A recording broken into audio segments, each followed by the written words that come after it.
Book 2, welcome to Jackie's Lyric Corner. I am Jackie. I thought I would talk to you guys about something that I've been thinking about.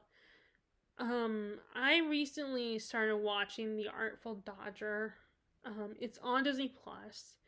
It's a show about the Dodger from Oliver Twist and what is going on with his life right as an adult, what happens to him. He becomes a surgeon. He's currently living in Australia, but he was traveling on how he learned to be a surgeon was while he was on a ship. Um, and he runs into Fagin again and also finds romance with this rich woman, Belle, who also wants to be a surgeon. But unfortunately, because she's a woman of the time period, people won't let her and don't expect her to and think it's very unladylike for her. So it really looks at explores, a lot of interesting things and really gives new life to the original story. And there's a lot you can explore with those characters. And I just love that. And I want to see more of that. I know one of my biggest problems is lately on Goodreads, I've been seeing that there's so many Pride and Prejudice variations. And some of them do sound interesting. Like there was one that had kind of a Groundhog Day plot that was kind of cool. But it's like they're all basically retelling Elizabeth Bennet and Darcy's relationship, how they fall in love, but with different details of how it happens, which is cool. And I know people are not going to stop doing that because everyone loves Pride and Prejudice, including myself. It's a favorite. It's not my favorite. I still love it though. My favorite is Emma. And it's like people do it so much. I'm like, okay, Jane Austen didn't just write Pride and Prejudice. She wrote like 6 other novels, including her Juvenilia, and there aren't as many books that explore those other novels. I mean, there is Sense and Sensibility and Sea Monsters. There's Mansfield Park Revisited. There is, Jane Fairfax novel. But I want to see more of those. There are like so many characters in her novels that could be explored more and expanded upon. That's why my favorite retellings are first of all, I thought the zombies one, Pride and Prejudice Zombies, I thought that was really fun.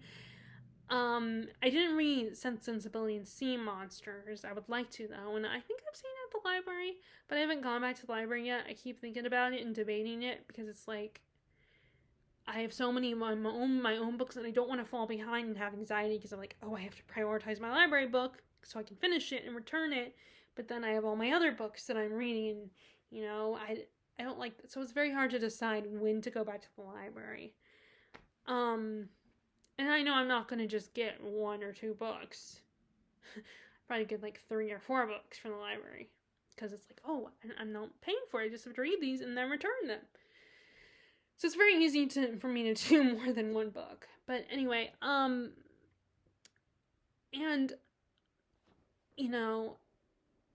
I liked one of my favorite books was The Other Bennet Sister, where they explored Mary Bennet, and I'm definitely thinking about rereading it this year. You really get to know who Mary is as a person, and she gets the spotlight. She was overshadowed by Elizabeth. And then last year I read Charlotte, which also was a character that was overshadowed by Elizabeth and her personality and her story. She was, Charlotte is a more passive, reserved character, and so is Mary Bennet. So those books really got to explore those characters, and you got to see them in a new light, but they stayed true to the characters. And it also expanded upon other characters like Mr. Collins and Miss Bennet and Lady I was about to say Lady Danbury, not Lady Lady Dubourg, or I don't know how to, Darcy's aunt. And also Charlotte also explored his cousin, whose name escapes me at the moment. The cousin she's living with Lady Dubourg. And they explore her character in Charlotte, and she is a little bit explored in The Other Bennet Sister, but not as much. Like it's kind of like Mary sees this could be me if I'm not, sees herself reflected in her, along with seeing herself reflected in Charlotte. And this other thing, like Charlotte and Mary, they get in the other Bennett sister, their relationship gets explored because they are very similar. And then and then Lady Divorce's niece, Darcy's cousin, it's the same thing, and she becomes friends with Charlotte in the book Charlotte. I especially particularly love the exploration of Mr. Collins. Like he still remains like that annoying, slightly annoying, trying to people pleaser character, and very religious type figure that in a very annoying, aggressive kind of way. But you become sympathetic towards him, and you kind of understand him because you're seeing them in the light of the women. Like in Charlotte's case, she married him, so you're seeing him as a husband and a potential father. And then in the other Bennett sister, you see a softer side to him as well, where because Mary considers marrying him, and then for a little while, Mary lives with the Collinses, and him and Mary kind of bond because he starts to see that, oh, maybe I would have connected to this girl, like maybe would have, because he finds that they have stuff in common, they have similar interests, which Mary already figured that out. Like she sets her sight on him in the book and is like, he would be a good husband for me because we have stuff in common. It makes more sense. And she isn't wrong. But Charlie gets to him first. So I love how it explores both those books explore the characters in the book that didn't have the spotlight, and people didn't notice them as strongly or were annoyed. In Mr. Collins' case, were annoyed by them, and we really get to know them and see another side to them, and made me feel for them, feel sympathetic towards them. So, and then there's also like books like Tooth and Claw, which takes Pride and Prejudice but with dragons.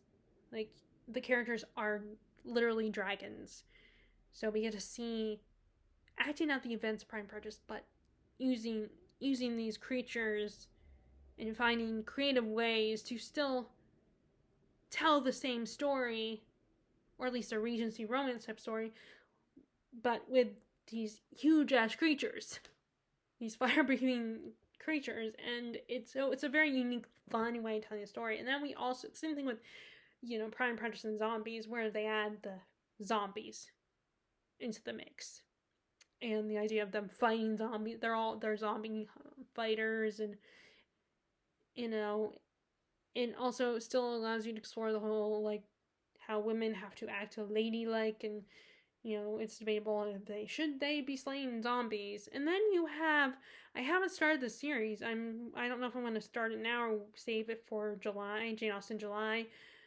But we also have Hearthstone, which is, again, involves dragons, where our characters, they're not dragons, but they ride dragons. And it's a trilogy, so I'm excited to read that one as well. So I like when they do unique spins and take other characters that you don't get stories from. I think with Sense and Sensibility, you can explore Margaret. I'd love to see Margaret's character explored more. And what happened to her and who she marries. Like, does she fall in love with someone like her sisters did? Because she's barely in the novel. She's just the little sister that's hiding under couches and eavesdropping on the conversations. But she doesn't really. The novel almost forgets about Margaret. Jane Austen almost forgets about her. So I would love to see a story where she's explored, where we get to know her and get her love story. Also, like, and of course, I'm always, Jane Fairfax, and there's already a novel about Jane Fairfax, because I would, I think like everybody else, it'd be kind of cool to learn her side of the story, her and Frank Churchill's romance and how they came to be, and like, because Frank Churchill does not look that great in the book, kind of looks like an ass, and that took advantage of both Emma and I can't think of her name. It just literally just slipped my mind. Jane Fairfax. He kind of takes advantage of both of them and uses both of them. So we see that novel Fairfax, James Fairfax, I think we'll explore that. And I haven't read it, but it is on my wish list. And then we have like Mansfield Revisited, where that the sister, Fanny's sister, lives with their aunt and uncle now at Mansfield, and so we get to see her. So potentially her story. I want to read that one as well. And there's another Pride and Prejudice one is Longbourn. I love Longbourn because it's the story of the family from another perspective. It's the servants' perspective, the people that have to work for them, that clean their clothes and clean the house and help prepare it, and they do all the chores. And it's from their perspective, so it brings new light to the family, and it's like such a like unique spin, because it really puts Elizabeth in not in a different light, because you realize what people have to do with Elizabeth's what the servants have to do to deal with Elizabeth's wild ways, and she gets her dress dirty all the time, and so someone has to clean it. So I loved Longbourn, seeing it from, and then there is a romance in Longbourn, like the character, the main servant girl gets her own love story. And then we have, let's see, I know there's a book called Ahab's Wife. I haven't read it yet. I keep seeing that at Given Bookshop, and I think about buying it, but then I change my mind. And who knows, maybe when I actually ever finish Moby Dick, I will, maybe I'll be more interested in reading that book. And, let's see. Also, I would love to, character that they haven't explored. Also, in Mansfield, it'd be kind of interesting to see a what if plot. Well, like, what if, Fanny married Henry Crawford? How that would go. Like, that could be a really great drama, and it could be a variation of, like, how they do all these Pride and Prejudice variations. Well, they could do a Mansfield variation, or, maybe they could explore the idea of what if, by some miracle, that Fanny does change Henry Crawford. Because a lot of people do not like Edmund, including myself. He's kind of a disappointing love interest. And Emma, I think it would be kind of cool to see where Harriet Smith is a little bit. I mean, that might be, I don't know if they could expand, how much they could expand with that story, what they could do, but I would love to see someone try. I think, try to explore that character. And, I don't know I haven't read Lady Susan, so I don't know who I would want to see expand, but Northanger Abbey would be, seeing those characters. Oh, and the two people that, the siblings that try to be friends with, Catherine, I don't remember their names, where they are now. I'd love to see what they are, how their lives are going, what happened to them. Did they ever find love? And, like, there are so many other characters that kind of have, like, stories that would be interesting, that I think if people get creative, they could really explore but most people seem more interested in Pride and Prejudice. So and that's the thing, though, there are so many things you can do with Jane Austen's novels, and there are a lot that people do with those novels. Now, what I would also like to see is some of the other classic novels. Like, I've just mentioned Ahab's Wife. There's a story about Ahab's wife that they have. And I just watched The Artful Dodger, and I'm not finished because I can't watch the last episode because I've been spoiled a little bit for it. I think I know it's going to be it's going to be a sad one, and I don't know if they're getting a season 2, so I'm hesitant to watch the last episode. And want to wait until I know for sure we're going to get a season 2. And then they also, like, years ago, there was well, first of all, there's Treasure Planet, which is a sci-fi retelling of Treasure Island, which I really love. I feel like it's an underrated Disney movie.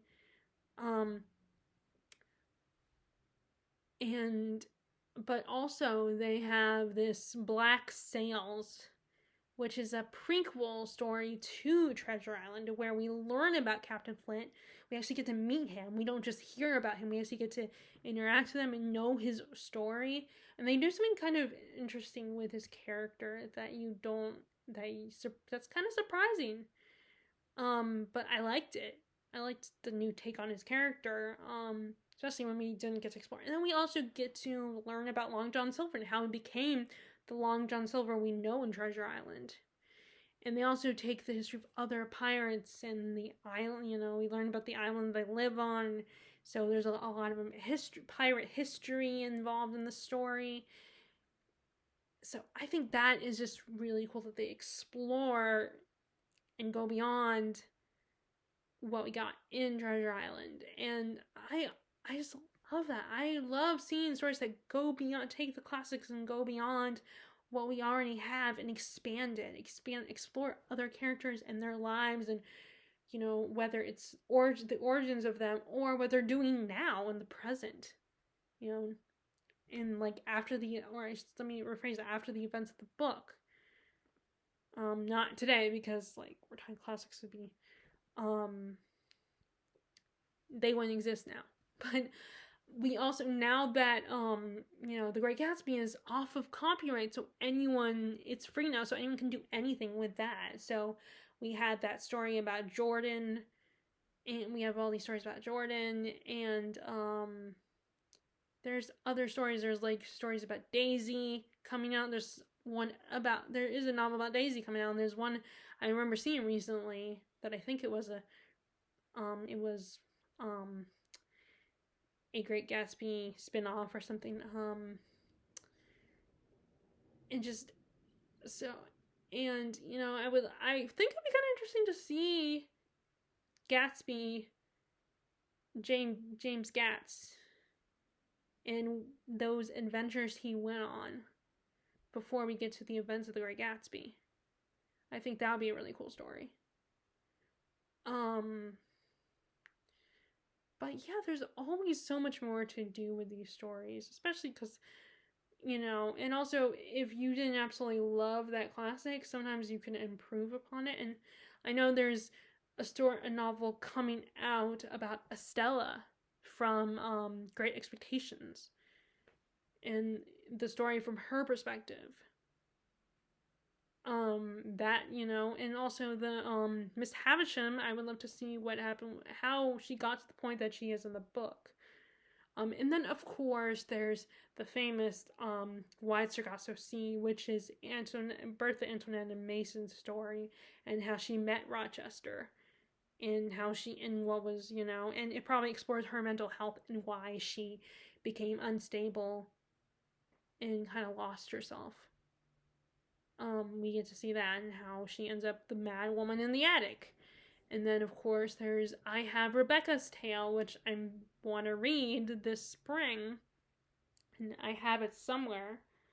And that's how she came to, what happened to her, what led her to marry Maxim de Winter, and is she really as villainous as Maxim implies?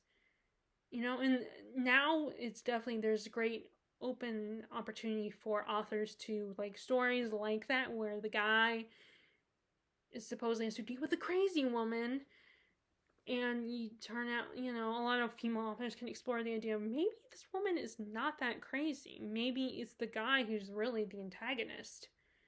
Which, as a female reader, I kind of like that idea of seeing the idea of, you, in the book, they romanticize the guy and make you feel sorry for him, but maybe explore the idea of what happened before. And maybe maybe the guy's not so innocent. That's why I love Cinderella is Dead as another retelling that takes the Cinderella story and actually makes the prince not such a good not so charming. Like, it explores the whole idea of, the prince, maybe, and how the Cinderella myth and everything, and how it's not that great, like, it seems all beautiful and romantic, and of course it's a fairy tale, so you kind of have to judge a little differently, but it really goes beyond what is in the fairy tale. And that's why I love the Lunar Chronicles still, because, or like Jenna Starborn, where it's takes the fairy tales and explores them in a sci-fi way. And then you have the System Divine series, which is supposed to be is also a sci-fi retelling of Les Miserables. And I think there's also a sci-fi retelling of the Count of Monte Cristo as well. So I really like these, even though I'm not, like, I'm still trying to get into sci-fi, and I don't like when it's heavy science.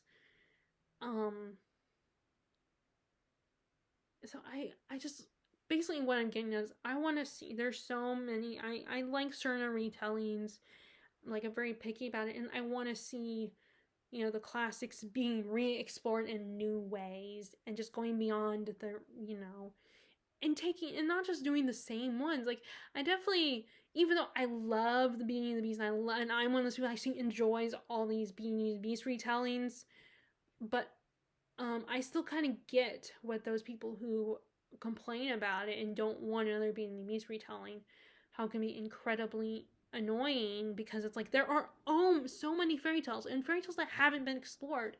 I know that there is a Bluebeard retelling, and then there's and then Gilded was a Rumpelstiltskin retelling, which I liked. I'm keeping an eye out to see if it comes, you know, the second book Cursed is on Libby. And like I said, I did love Cinderella's Dead, but that's another one that is retold time and time again. And it's like, even though these are classics, and there's a reason that they're probably retold time and time again, because they're classics, because they're special, and everyone loves them, mostly.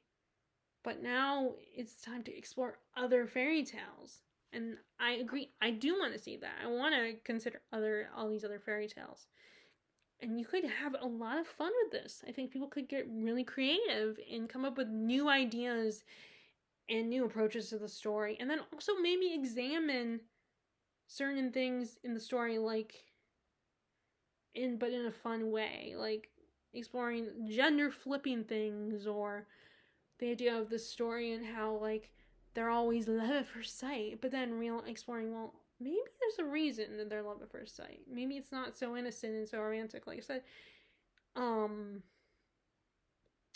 there's more in Cinderella's Dead. It implies that there's more to that, the night of the ball, and why Cinderella and the prince fell in love at first sight than what originally you're told.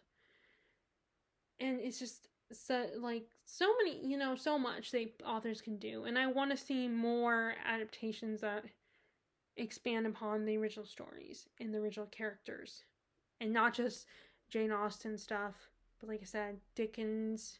They're doing that a lot more. I know they recently did another version of Great Expectations, which, granted, people didn't love it. They didn't like the changes. So it is risky. Not everyone's going to like the changes and these new approaches to these stories. But I think it's worth the risk. Like, trying different ways to tell it. And exploring characters that were in the shadows before. But yeah, it's just, there's so much. And I definitely want to see more classics being looked at in the new lens. But anyway, that's all I really want to talk about. Do you guys agree with me? In fact, share in the comments below, what are some stories, whether they're fairy tales or classics or even folk tales, or, you know, that you would love to see that haven't got explored yet? Or maybe characters from classics that you would love to see expanded upon and you would want to get to know more that haven't been done before. Please feel free to share in the comments below. I would be interested to hear what, you know, the ones you have. But anyway, if you like this video, please give it a thumbs up. Click subscribe if you haven't already. Click the bell notification button below if you want to be notified whenever I upload a video. And as always, love to know what you're currently reading. And like I said, I would love to know if there's any thoughts on what I talked about. And as I asked earlier, is there anything you want to see explored more in, like, any classic novels or, you know, fairy tales that you would love to see adapted or explored in a new way, or characters that you want to be explored in a new way? Okay, so I will talk to you later. All right, bye.